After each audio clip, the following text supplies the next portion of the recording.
Puis, laisser Ouda se pré Voilà, j'ai lancé l'enregistrement, excusez-moi. Allez-y. je vais commencer par me présenter, puis laisser Ouda se présenter et puis on vous fera la présentation de la téléconsultation, assistée. Donc moi, je m'appelle Adelin Fishman, je travaille auprès de Pulsi. Je suis ce qu'on appelle un CDU, donc un chargé du développement des usages.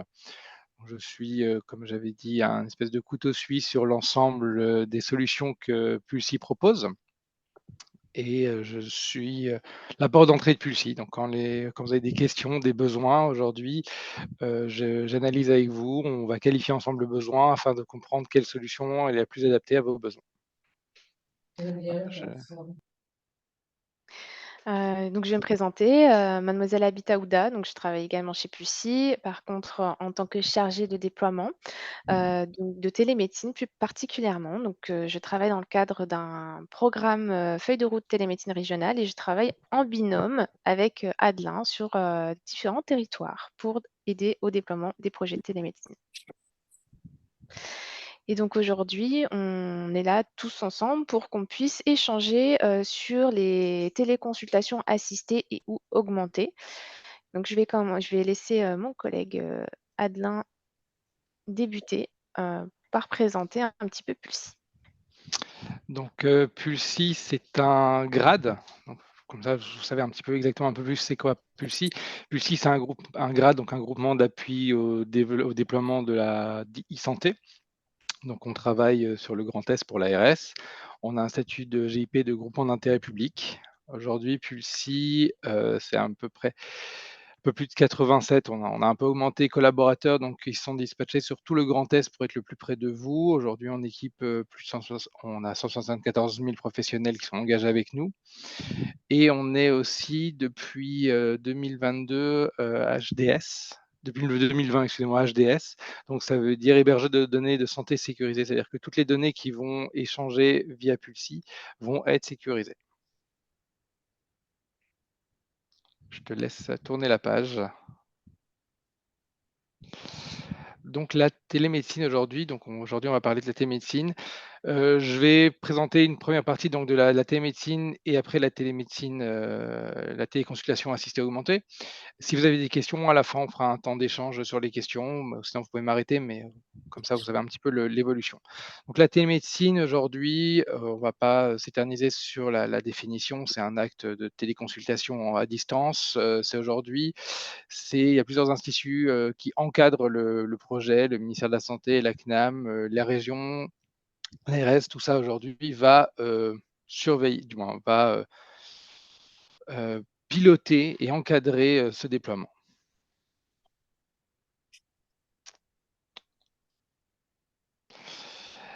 Pour nous, la télémédecine, et c'est le retour qu'on a aujourd'hui de l'expérience des professionnels et des patients, pour nous, c'est ces 4 grands avantages qui vont être l'attractivité du territoire, aussi bien du côté patientèle, donc les gens qui vont s'installer sur le territoire et qui font savoir que le territoire va être couvert par la télémédecine, mais aussi du point de vue professionnel, parce qu'on a de plus en plus de professionnels de santé qui veulent faire de la téléconsultation et pouvoir échanger. Donc, quand ils arrivent sur un territoire qu'ils l'utilisent déjà, aujourd'hui, c'est un vrai avantage pour eux, c'est ce qui va les attirer.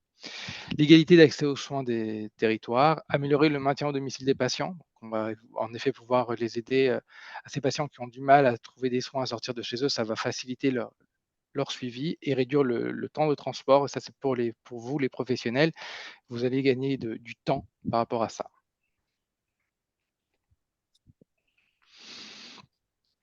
Donc, la télémédecine comporte 5 actes. Alors, pour comprendre exactement, vous avez la télésanté qui est en 2 parties. Vous avez la télémédecine d'un côté et le télésoin de l'autre côté. Donc, le télésoin, ça va être la téléconsultation d'une infirmière envers son patient.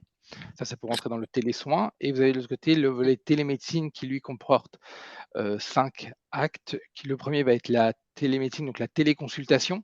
Donc c'est le médecin qui est en consultation avec son patient seul chez lui. La télésurveillance, donc ça va être le suivi de constance à distance d'un patient. La téléexpertise, ça va être l'échange entre deux professionnels de santé en asynchrone sur une donnée spécifique où un médecin va avoir besoin d'un spécialiste de l'autre côté pour pouvoir échanger. La téléconsultation accompagnée, assistée, augmentée, on viendra dessus plus en détail après. Et la téléassistance, là, c'est par exemple lors d'une opération, un médecin qui va accompagner son confrère à distance pour le guider. La téléconsultation assistée, augmentée, donc le sujet du jour. Qu'est-ce que c'est? Comment ça fonctionne? Euh, on parlait juste avant donc de la téléconsultation, donc le médecin d'un côté et de l'autre côté le patient. On va garder ce schéma-là du médecin d'un côté et de l'autre côté le patient qui va être accompagné par une infirmière, par une IPA, par un professionnel qui va l'aider dans la consultation. On va utiliser comme terme le requis qui va être le médecin, donc qui est faire le diagnostic, qui va faire la consultation, et de côté le requérant, donc qui va être le patient accompagné du professionnel de santé. Comment ça va se gérer, on verra après en détail. Maintenant, ce qui va être au niveau des besoins de base, c'est pour le requis, le médecin, son ordinateur avec une webcam et un micro. Et du côté du requérant, une tablette connectée ou un smartphone ou principalement dans ce cas-là, on va faire attention à la connexion internet parce qu'on va pouvoir se retrouver dans différents endroits où il y a du réseau, il y a le Wi-Fi chez la personne ou pas, qu'il va y avoir une bonne connexion 3G. Donc ça va être quelque chose qu'il va falloir faire attention. Et en plus de ça, on va l'appeler téléconsultation assistée augmentée parce qu'on va pouvoir connecter à cette tablette des appareils connectés qui vont permettre donc de faire des soins complémentaires. Le, cette consultation va se passer, on viendra après en détail, mais à la fin de cette consultation, évidemment, il va y avoir un échange entre le professionnel de santé, médecin donc requis, et le patient, et il va y avoir les comptes rendus qui vont être automatiquement poussés vers le DMP du patient. Donc, Alors, si je peux me permettre, donc ouais, quand on dit téléconsultation assistée, donc on parle bien d'assister, le patient et le médecin, donc l'infirmière ou certaines catégories de personnes, donc c'est les paramédicaux. Donc ça peut être des pharmaciens aussi, comme a dit très bien dit Adelin, IPA, et vous pourrez peut-être entendre le mot de téléassistant. Donc c'est comme ça qu'on définit les professionnels de santé qui accompagnent les patients. Donc si vous entendez parler de téléassistance, c'est pas c'est pas l'acte de télémédecine, c'est vraiment la personne qu'on nomme téléassistant, puisqu'il assiste le patient et le médecin à la fois. merci. On parlait donc de matériel connecté. Alors aujourd'hui, ça va dépendre de ce que vous avez besoin pour votre patientèle, mais on peut aller du stéthoscope, otoscope, dermatoscope, ECG, échographe, toute une panoplie d'outils connectés qui vont faciliter euh, la téléconsultation. Donc, comme m'a dit Ouda, qui va être utilisé donc par l'infirmière ou le téléassistant pour prendre les constances ou pour prendre les données médicales que le médecin a besoin de son côté. Donc d'où le nom de augmenté. Voilà. On t'appelle à téléconsultation assistée, ça peut être une téléconsultation simple et quand on dit augmentée, c'est avec le matériel. Et donc un téléassistant, donc une infirmière, pharmacien, IPA, et cetera, va, être, nous on accompagne en tout cas pour, qu'ils soient formés à l'utilisation de ces outils connectés. Mais il faut également savoir que le binôme vraiment médecin, téléassistant est très important parce que le médecin sera aussi là pour indiquer l'utilisation du matériel connecté à l'infirmière ou l'infirmier. Donc c'est vraiment un binôme pour accompagner la consultation du patient.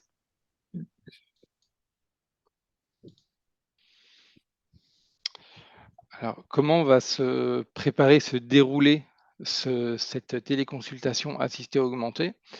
La première chose, ça va être le repérage du patient. Que ce repérage peut se faire du point de vue du médecin comme du point de vue de l'infirmier, infirmière. Donc le médecin, on prend le cas du médecin après le cas de l'infirmière, va avoir une consultation traditionnelle chez lui à la maison, dans son cabinet, va parler au patient, va dire: «Ben, on se revoit dans 2 semaines, dans 3 semaines». On peut mettre on peut se faire une téléconsultation où vous n'avez pas besoin de vous déplacer jusqu'à mon cabinet. On va prendre rendez-vous avec l'infirmière et fixer ce point de téléconsultation assistée augmentée. Il faut absolument l'accord du patient. Ça peut être dans l'autre sens aussi, l'infirmier, infirmière qui va chez le patient, qui se rend compte que le patient aurait besoin d'une consultation et organiser avec le patient et le médecin, lors de son prochain passage de sa tournée, ben voilà, je suis tel jour, telle heure avec le patient, on met en place une téléconsultation assistée, augmentée. Et donc, on va d'abord repérer ce besoin des deux côtés.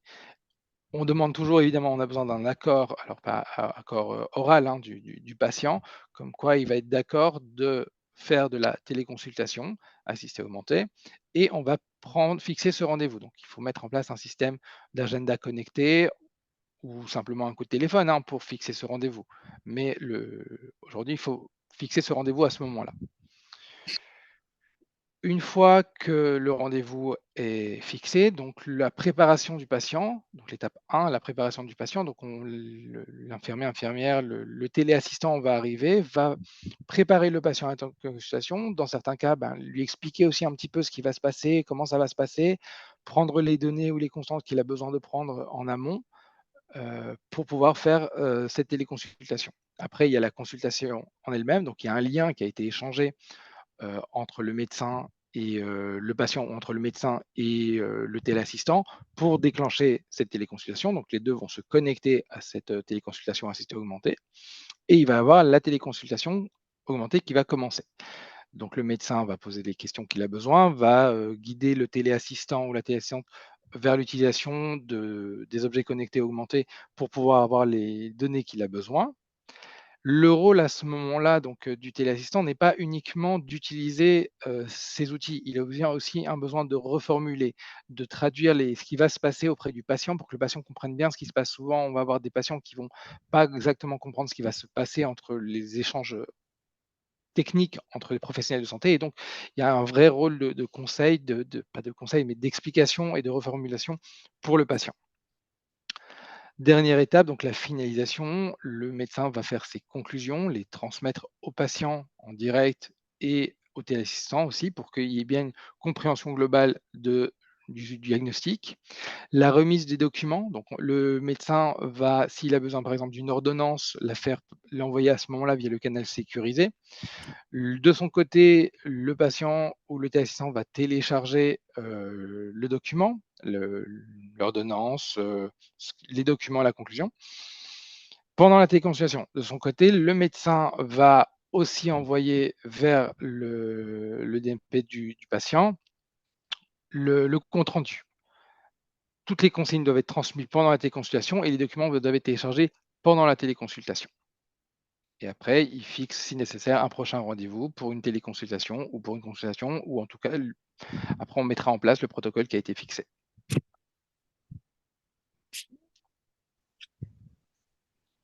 Ouda, Oui. c'est bon pour moi. Très bien, merci Adelin. On va passer à la partie réglementation. Et je vais commencer tout d'abord par vous parler du seuil maximal d'activité de télémédecine.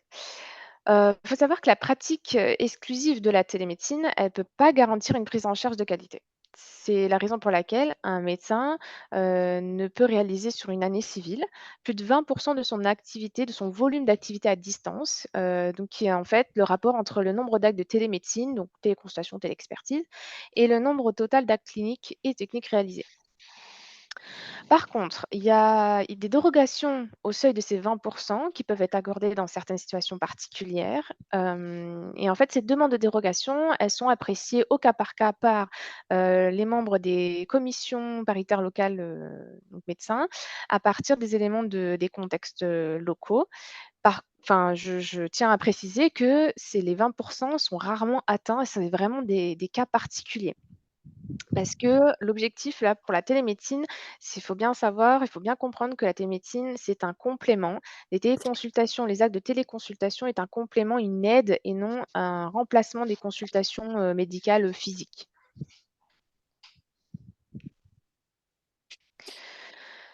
Donc, si on commence donc pour les, médecins.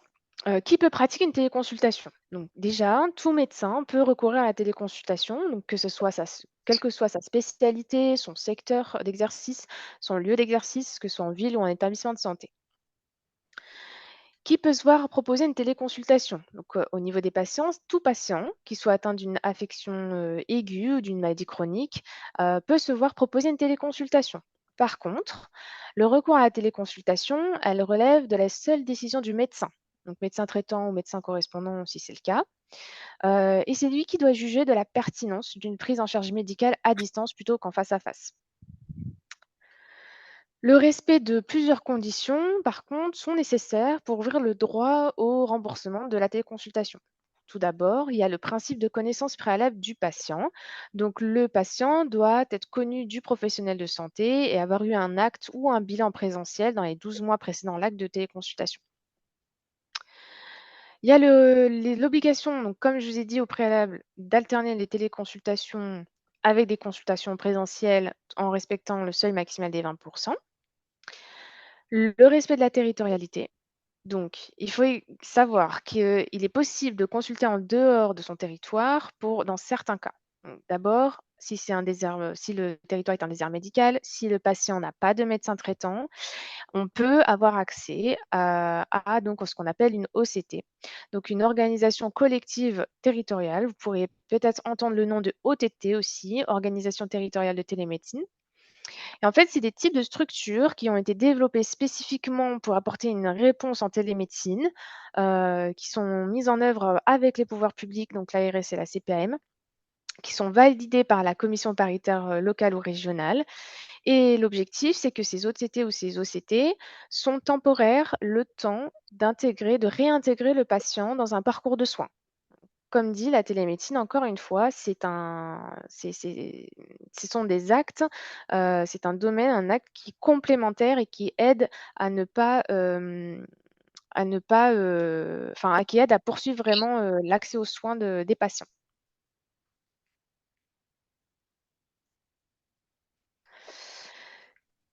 Il y a des aides financières dans le forfait structure pour l'équipement, donc 350 € pour l'équipement de vidéotransmission et 175 € pour acquérir des appareils médicaux connectés. Donc, chaque année, pour aider les médecins à déclarer leurs indicateurs, l'assurance maladie a élaboré un guide interactif, comment déclarer vos indicateurs forfait structure, que vous pouvez retrouver sur, AMIL. Au niveau de la facturation, la téléconsultation, elle est facturée par le médecin téléconsultant au même tarif qu'une consultation en face à face, donc soit entre 23 € et 58,50 € selon la spécialité, le secteur, d'exercice du médecin. Et donc les règles de prise en charge sont les mêmes que pour une consultation en présentiel, et les modes de paiement du patient sont identiques à la consultation en présentiel, donc avec tiers payant ou paiement direct. Comment facturer? Donc il y a 2 actes de téléconsultation. Elles sont codées TCG et TC, qui ont été créés par la NGAP. Donc la facturation, elle correspond à une téléconsultation qui sera réalisée par le médecin téléconsultant via la cotation de l'un de ces 2 codes, donc TCG ou TC. Plusieurs, possibilités. Si le patient est connu du médecin téléconsultant, le médecin va disposer donc des données administratives, nécessaires à la facturation et ces données sont fiabilisées par le service en ligne ADRI, si le médecin en est équipé. Si le patient, par contre, n'est pas connu par le médecin téléconsultant, donc les données administratives nécessaires à la facturation, qui leur permettent d'appeler en fait, le service ADRI, doivent lui être communiquées par exemple l'infirmière si elle est, au domicile et qui a, la possibilité de transmettre les informations, au médecin. Il faut savoir également que si le logiciel métier intègre les fonctionnalités, qui sont dans le cahier des charges, donc Sésame Vital, qui transmet une feuille de soins donc on transmet en fait une feuille de soins, électronique en mode Sésame sans Vital. Donc ça, c'est en l'absence, de carte Vitale du patient. Par contre, si le médecin en fait n'a pas, le logiciel qui est mis à jour avec, donc le Sésame Vital, il va transmettre en mode, Sésame dégradé. Et dans ce cadre-là, dans le cadre de la télémédecine, donc à titre dérogatoire, pardon, le médecin, il est exonéré dans ce cas de l'envoi de la feuille de soins papier, en plus. Donc, je vous invite à vous rapprocher de votre éditeur de logiciel, métier pour, savoir si vous êtes à jour ou pas.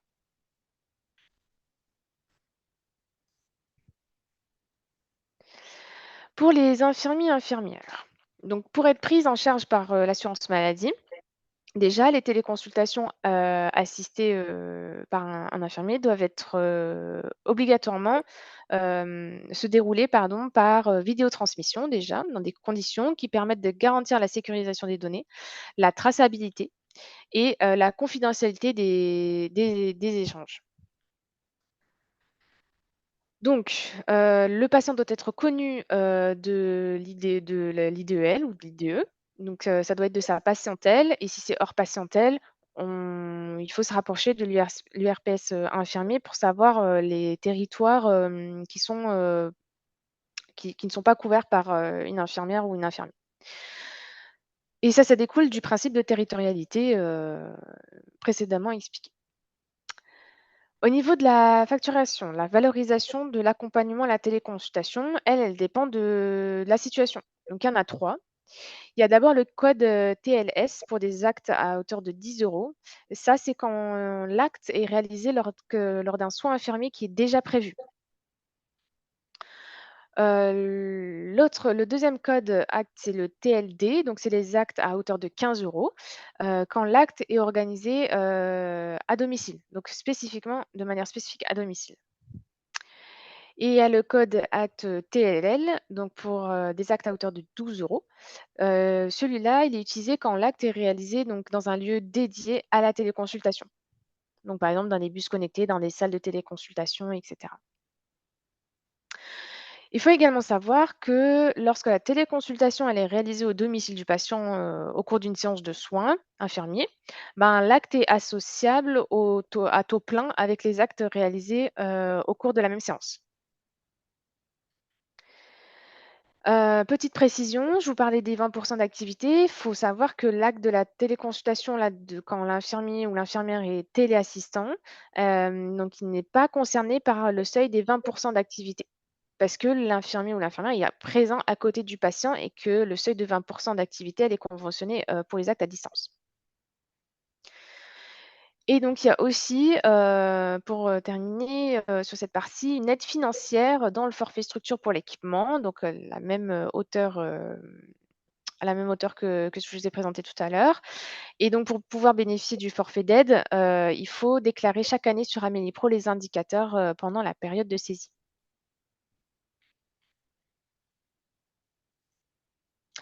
Est-ce que vous avez des questions concernant déjà les 2 premières parties?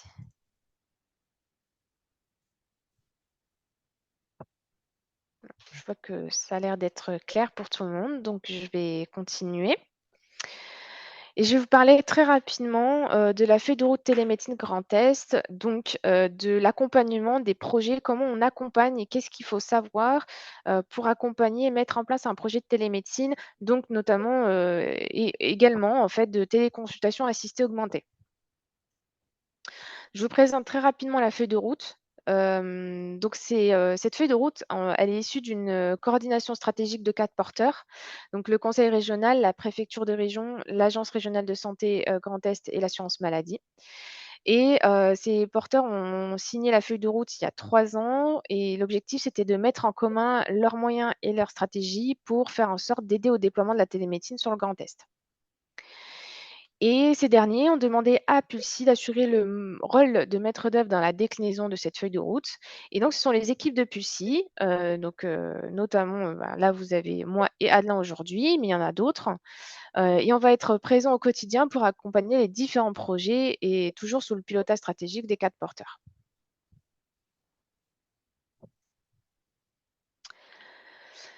L'objectif de cette feuille de route, donc, c'est déjà d'accompagner les projets, et c'est aussi de coordonner les acteurs locaux et régionaux au service du projet.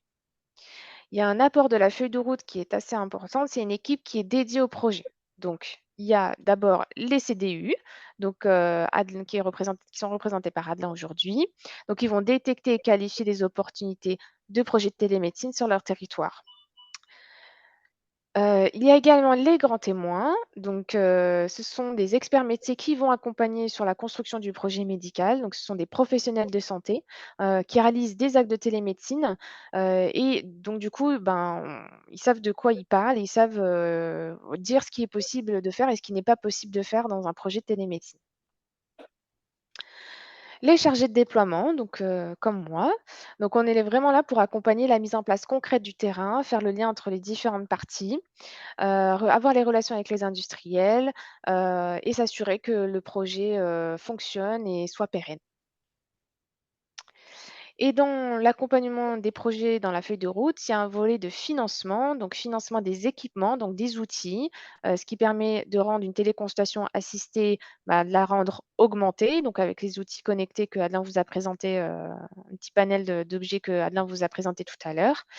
Et l'idée, quand on construit un projet, c'est d'abord de commencer par, identifier les besoins, ensuite les acteurs et ensuite on parle d'outils. L'outil, il y aura toujours une réponse d'objets connectés, il y aura toujours une réponse de logiciels. Il y a beaucoup d'éditeurs, sur notre territoire, mais pour s'assurer de choisir le bon outil pour faire des téléconsultations assistées, il faut d'abord identifier le besoin et on est là pour accompagner cette identification. Et donc un petit peu plus précisément, voilà, c'est ce que je vous disais tout à l'heure, représenté par un schéma. On va écouter, les besoins et on va les qualifier.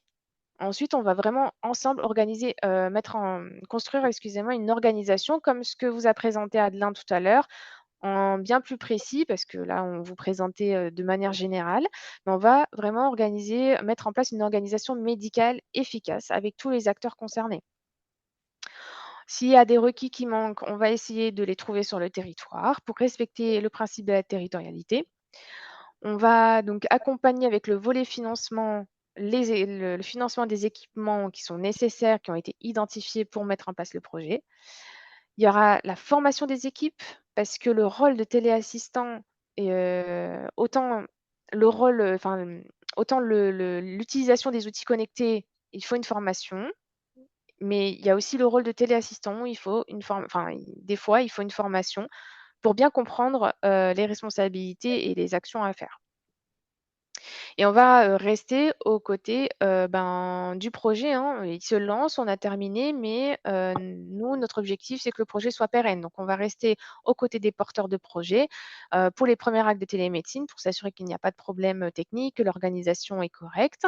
Et on propose également d'accompagner pour communiquer auprès du grand public et on va également suivre les usages, comme encore une fois, je vais me répéter, pour que le projet soit pérenne et utile sur les territoires. Voilà, c'est tout pour moi. Je vous remercie, pour, votre, attention et si vous avez des questions, n'hésitez pas.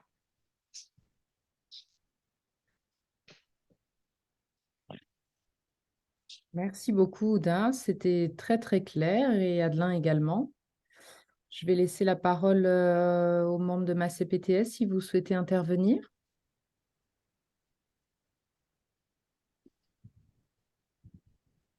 Merci pour la présentation. C'était clair. Avec plaisir.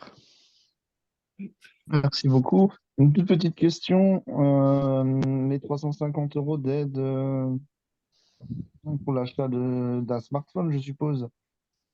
Alors tout ce qui permet la vidéotransmission. Donc c'est soit un ordinateur, soit une tablette. Effectivement, il y a un smartphone, mais il faudra également montrer que vous utilisez le smartphone pour, que vous ayez aussi un logiciel de téléconsultation, que vous utiliserez avec le téléphone.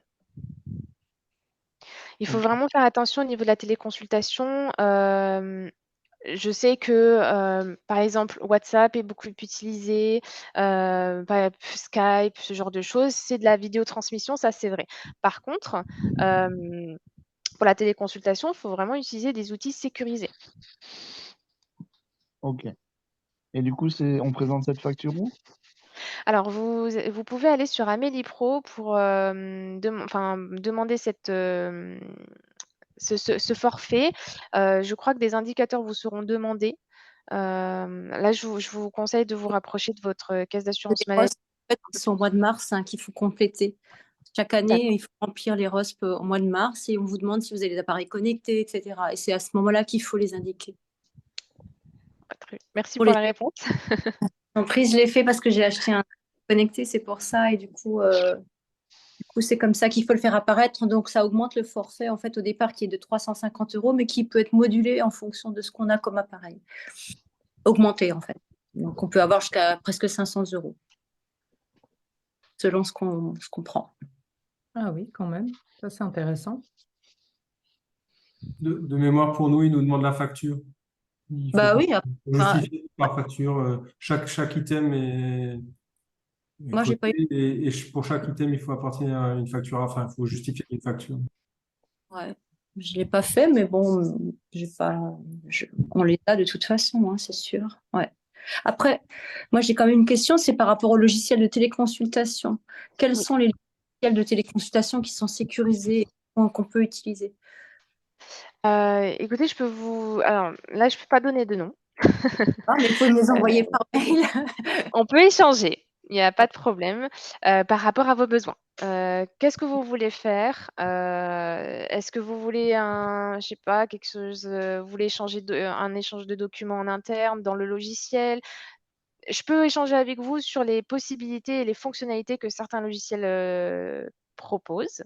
D'accord. Peut-être pas là, du coup, C'est en mais fonction du besoin, j'imagine. c'est en fonction du Après, besoin. l'idée, Qu'est-ce que vous voulez faire? si je me permets, l'idée, c'est d'avoir un seul logiciel pour toute la CPTS, en fait. Parce que si ça va plutôt être vu, enfin, chacun fait comme il le sent, mais je veux dire, si on arrive chacun avec un logiciel, voir Wilfried, Docteur Danner, et que moi, Arnaud Boulard, je viens, je dis, ah, bah, moi, j'utilise tel logiciel, utilise celui-ci, et que toi, Véronique, tu arrives, tu dis, ouais, bah, moi, j'utilise l'autre logiciel, et Jérôme encore l'autre logiciel, à un moment, ça va être un peu compliqué. Donc, je pense que c'est le genre de truc qui se décide au niveau d'un territoire, hein. C'est beaucoup plus Oui. simple à ce niveau-là, et d'ailleurs, on a des objectifs dessus, nous, également au niveau de la CPTS. Oui, mais après, Donc, on n'aura peut-être pas tous les mêmes besoins. Et je pense que c'est par rapport au coût aussi qu'il faut discuter du prix du logiciel. Le problème, c'est ça. Oui. C'est une infirmière a besoin d'un logiciel aussi complet qu'elle va payer, je ne sais pas, je dis n'importe quoi, 300 €, alors que finalement, ça correspond plus à un travail de médecin, alors que nous, on a peut-être d'autres besoins ou qui sont beaucoup plus réduits et qui vont peut-être, tu vois, c'est par rapport à ça. Et je pense qu'il y a des logiciels qui sont peut-être compatibles dans les échanges, je ne sais pas. Alors, ne Non? vous inquiétez pas, quand on accompagne les projets, justement, ce que je disais, c'est qu'on va récupérer les besoins de tous les acteurs et on va D'accord. essayer de proposer quelque chose de cohérent. Nous, notre objectif, c'est vraiment de construire et d'accompagner des projets de territoire. Donc, on va discuter avec les différents membres de la CPTS, les besoins de chacun seront demandés et nous, on va essayer d'accompagner et de proposer, d'accompagner sur le choix d'une solution qui correspond à tout le monde et qui va à tout le monde pour, le type d'acte ou ce que vous voulez faire. D'accord, parce qu'en fait, moi je pensais à ça parce qu'on a une ESP et sur le ESP, on avait déjà contacté Pulsi qui s'était déplacé à l'époque, mais la personne ne travaille plus chez vous. Et en fait, nous on avait choisi Pulsi, mais comme on n'était pas sûr que la SAPTS allait conduire, on n'a du coup rien choisi. Alors évidemment, relier les ESP à la CPTS, c'est quand même un bon moyen pour échanger, quoi. Je veux dire, et dans cette CPTS, dans cette ESP, il y a des gens qui sont très différents, qui ont des activités différentes. Donc, cohérence, je dirais pas, une facilité d'échange, sinon ça va être difficile. Donc nous, aujourd'hui, on ne peut pas se positionner, on ne peut pas choisir en fait de mode d'échange sécurisé tant que la CPTS ne s'est pas arrêtée sur un logiciel de téléconsultation, par exemple, ou en tout cas fait un. C'est juste une question parce que par rapport à ce que vous dites, quand vous parlez d'échange sécurisé, vous parlez dans le cadre d'une téléconsultation ou simplement d'échange de données sécurisées entre professionnels de santé? Mais Parce en que fait, c'est pas le même, ouais, je pense que vous me dites. solution. Oui, mais justement, en fait, est-ce qu'il faut multiplier les logiciels entre nous ou est-ce qu'on ne peut pas avoir quelque chose qui finalement nous permette à la fois d'échanger, de faire de la téléconsultation si c'est nécessaire? Enfin, vous voyez ce que je veux dire? C'est pour éviter la multiplication de logiciels ou d'échange finalement, parce qu'un logiciel d'échange peut être un logiciel de téléconsultation, par exemple. sécurisé. Au moment où c'est sécurisé, non? Ça serait super. Je suis pas sûr qu'on s'en soit déjà arrivé là au niveau D'accord. du Non, développement et des développeurs.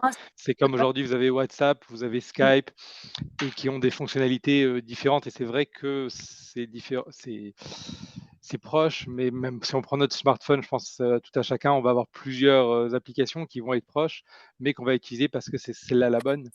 Et je pense que dans ce cas-là, il faut peut-être différencier les moyens de communication de la téléconsultation en elle-même, qui est un canal avec une vidéo, un échange et toute une notion d'acte derrière, comme Ouda vous a expliqué. Et de l'autre côté, des outils d'échange entre professionnels de santé directement, que ce soit des outils de coordination ou de chat sécurisés, qui fonctionneront différemment. Bon, je parlais, avec M. Boulard, on parlait de Parseo, qui est un Oui, outil de coordination au sein de que parlait pour la CPTS. Voilà, ça, c'est un outil qui ne fait pas de téléconsultation, mais qui est sur la coordination et l'échange. d'accord. Je te Et c'est rassure, l'équilibre Véronique, à trouver. Oui. Véronique, on a déjà vu plein de monde, on a rencontré plein de monde. Il n'y a aucun écosystème qui regroupe tout, en fait. Donc, faut passer par des applis différentes. Ok. C'est d'ailleurs la remarque qui a été faite à l'ensemble des développeurs, c'est que s'il y en avait un qui était capable de tout faire à peu Oui, près bien, ce serait bien. Mais par exemple, tu as l'adressage, tu as Entract qui va très bien faire de l'adressage. Tu as oui. Parseo qui va être beaucoup plus sur la coordination, sur le parcours de soins. Voilà, mais tu n'en as pas un avec une seule entrée qui te fait tout. Donc, c'est un peu Ouais. la problématique. D'accord, Voilà, non. mais d'ailleurs, Monsieur Boulard, par rapport à ce que vous aviez dit justement la dernière fois qu'on avait échangé, aujourd'hui, Parseo, on a mis lors de la dernière mise à jour et maintenant ça fonctionne et tout. Bon, c'est une nouvelle application, mais on a pu rajouter Audisweb sur Parseo, ce qui permet de déclencher des téléconsultations via Parseo.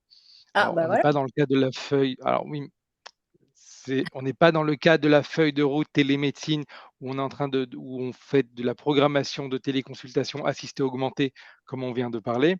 On est dans le cas où vous êtes chez le patient qui a besoin de voir un médecin en urgence dans le cadre d'un soin non programmé et vous pouvez via Parseo déclencher cette téléconsultation avec un médecin avec lequel vous échangez. On s'en approche, on essaye de travailler parce que c'est quelque chose qu'on a déjà entendu plusieurs fois, ça serait génial, un seul outil pour tout. Bah oui. On y travaille, mais voilà, on s'en approche. Alors là, on déborde clairement du projet, du programme et de ce qui était prévu d'échanger aujourd'hui. Mais bon, on rebondit sur vos questions, hein, mais voilà, aujourd'hui, Peut-être on peut aurez-vous avoir ça. l'occasion d'échanger en direct, ce qui ne serait Ben, pas une mauvaise idée. je pense que c'est possible. Vous avez mes coordonnées, sinon Monsieur Boulard les a. Et Monsieur Boulard, on attend votre retour pour fixer une Je sais. présentation et voir plus loin sur Parseo. Je sais que vous êtes très chargé, que vous avez le conseil Je, d'administration qui pas se avant. prépare. Et Ouais, on n'est pas avant octobre. Hein. Pas, ouais, pas ouais, avant fin de j'ai l'année. mis dans mes notes pas de retour avant De me octobre, relancer plus plusieurs tard. choses à gérer. Voilà, donc non, non, je le sais très bien, mais bon, On nous comme, a comme on essayé en à parle négocier. justement, je le dis, je le précise, mais c'est vrai que c'est euh, c'est des échanges qui vont se faire, ça se fait pas du jour au lendemain. Vous êtes une grande CPTS, c'est pas des décisions qui se prennent facilement, je me doute bien. Et puis mettre tout le monde d'accord, ça prend du temps.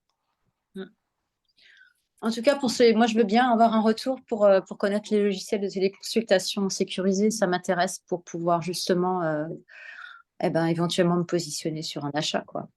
Mais Pour ça, je avoir. vous laisse voir avec Madame Habitat qui s'occupe de ce dossier-là. Parfait, merci beaucoup. Comme certaines personnes n'ont pas le droit n'auront pas le droit de le dire, n'oubliez pas qu'il y a un outil gratuit qui est fourni par enfin, c'est pas par Parso, mais par Pulsi, qui s'appelle Audisweb. Donc, si vous voulez déjà essayer et tester, vous pouvez déjà essayer quelque chose de gratuit. Ok, ça marche. On va voir. Mais c'est une vraie problématique. Hein. Nous, on s'imaginait pas du tout y être confronté. Et la remarque de M. Fischmann est très bonne, c'est-à-dire qu'effectivement, sur votre smartphone, vous allez avoir Facebook, LinkedIn, allez, on est plus jeune, Snapchat, Instagram. Et ben, c'est exactement la même chose avec les logiciels médicaux. Ils se ressemblent finalement, ils font tous à peu près la même chose. C'est tous des réseaux. Alors là, c'est pas des réseaux sociaux, c'est tous des logiciels d'échange, de messagerie sécurisée entre professionnels de santé, mais ils ont chacun un axe qui privilégie, qui développe généralement très bien, et ils laissent de côté tous les autres. Et comme le disait Arnaud, on a déjà reçu pas mal de gens et pas mal d'éditeurs de logiciels d'échange sécurisés. Et c'est différent de logiciels métiers à chacun. Et c'est encore différent, chacun est encore un peu à part. Il y en a un qui est plus dans le déclenchement d'une demande de soins, il y en a un qui est plus dans la coordination et le parcours de soins, il y en a un qui est plus dans la téléexpertise, il y en a un qui est plus dans le... Et aucun finalement n'est vraiment complet et fait bien comme tous les autres. Donc j'ai bien peur qu'à terme, on soit obligé quand même d'utiliser plusieurs outils, mais ça sera peut-être pas forcément non plus pénalisant. C'est-à-dire qu'on peut très bien imaginer que on ait l'habitude d'utiliser, je sais pas moi, Parceo dans le parcours de soins avec les infirmiers au lieu de laisser un cahier à la maison chez les gens, d'utiliser moi, je vais dire, je sais pas, n'importe quel entraque pour déclencher une demande de soins, et puis Omnidoc parce que à l'hôpital, ça les arrangeait plus de travailler avec ça, et ainsi de suite. Et finalement, chacun aura, mais si on n'en a pas 50, mais qu'on en a 3, 4, et qu'on sait à chaque fois exactement ce que ça cible, je pense qu'on arrivera chacun à s'en sortir. On est aussi capable d'envoyer des mails classiques, des mails sécurisés avec nos logiciels métiers, en fonction des situations, des besoins, etc. Donc, je pense qu'on peut, tout ça, c'est jouable et c'est confrontable, mais effectivement, il faut qu'on arrive à en sélectionner un nombre minimum, disons, à cibler sur quelques-uns pour pouvoir faire quelque chose qui soit compréhensible de tous, quoi. Auquel se rajoute juste, je me permets, Wilfried, Oui. la problématique par rapport à Facebook, Insta, tout ça. Et Facebook, Insta, tout ça, c'est gratuit. Là, il y a un coût Oui. financier, en fait. Alors, certains sont gratuits, comme tout ce qui est proposé par, une partie de ce qui est proposé par le grade. Mais quand on arrive à devoir en payer, et c'est pas des coûts moindres, c'est pas des coûts minimes, hein, euh, il y a aussi cette problématique, c'est qu'à un moment, on est presque obligé de choisir quelque chose, quoi, de dire bon, ben, si on prend ceci, combien ça nous coûte, et est-ce qu'on peut prendre ceci en plus, quoi. C'est ça la problématique. Ouais. Ouais.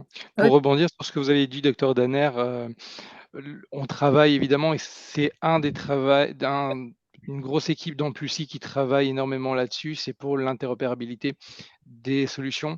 Vous avez parlé par exemple d'Entract. Aujourd'hui, Entract est compatible et interopérable sur Parceo. Vous avez directement un accès à Entract depuis Parceo. On va travailler sur d'autres interopérabilités comme bon, l'IGO ETP qui est qui est de l'ETP en parallèle sur Parceo qui va aussi être interopérable. C'est vraiment un besoin qui se fait ressentir. Vous n'êtes pas les seuls évidemment à être confrontés à ce problème-là du multi-équipement et des multi-abonnements. Complètement, c'est comme si vous avez Netflix, Disney Channel, Amazon Prime et tous. À la fin du mois, vous en avez beaucoup plus que pour la taxe annuelle de télévision qu'on payait. Donc voilà, il y a évidemment c'est des choses à tenir en compte, mais on travaille de façon générale. Après, je parle de on, mais je pense que Pulsi n'est pas le seul à travailler là-dessus. Je pense qu'aujourd'hui, c'est un besoin et c'est une problématique générale de créer cette interopérabilité. Donc on y arrive pas à pas, mise à jour après mise à jour, de trimestre en trimestre, ça se développe. Ok, on verra bien, hein, de toute façon. On a déjà les authentifications via ICPS. C'est déjà ça. Qui sont communes à beaucoup. Je ne sais pas ce que c'est. Tu as ICPS, mais en fait, c'est ta CPS dématérialisée sur ton smartphone. Et tu as Ouais. plein d'applis qui s'authentifient de cette façon. Ouais, mais ça ne fonctionne pas toujours, hein. C'est difficile, hein. Il y a souvent des moments où ça ne fonctionne pas, hein. C'est de mieux en mieux, hein, en toute honnêteté. Ça Ouais, fonctionne de mieux en Ouais. mieux. Ben, moi, je trouve qu'à distance comme ça, c'est compliqué, hein. Des fois, ça ne fonctionne pas. Mais bon, après, voilà quoi. Ouais. Ok, bon, on verra ce que ça donne. Il y avait Et- encore une question. Est-ce que quelqu'un souhaitait encore aborder un sujet? Oui, moi, de l'équipement, en fait. L'équipement, bah, moi, je me suis acheté, par exemple, un espèce un tensiomètre qui fait maintenant, qui fait aussi, comment ça s'appelle, ECG, un petit appareillage. Par contre, je ne sais pas m'en servir, évidemment. Vous parliez tout à l'heure de formation par rapport à l'usage du matériel. Moi, je veux bien m'équiper, mais je veux dire, j'ai besoin d'informations, sinon ça ne sert à rien. Je veux dire, j'ai besoin d'accompagnement par rapport à l'équipement. Alors, Et après, vous voyez ce que je veux dire? Alors, j'ai acheté ça parce que je me suis dit que c'était pratique d'avoir les deux s'il y avait, en cas de problème, en cas d'urgence, en cas de. Voilà. Mais à un moment donné, alors après, je peux me former toute seule, mais comme vous aviez parlé tout à l'heure d'accompagnement à l'utilisation des appareillages, je rebondis là-dessus. Oui, alors cet accompagnement, quand on accompagne un projet, on se met en relation avec les éditeurs de matériel ou de solutions et on leur demande, on organise, quand on finance le matériel, il y a une toute petite partie, on finance, une formation des équipes.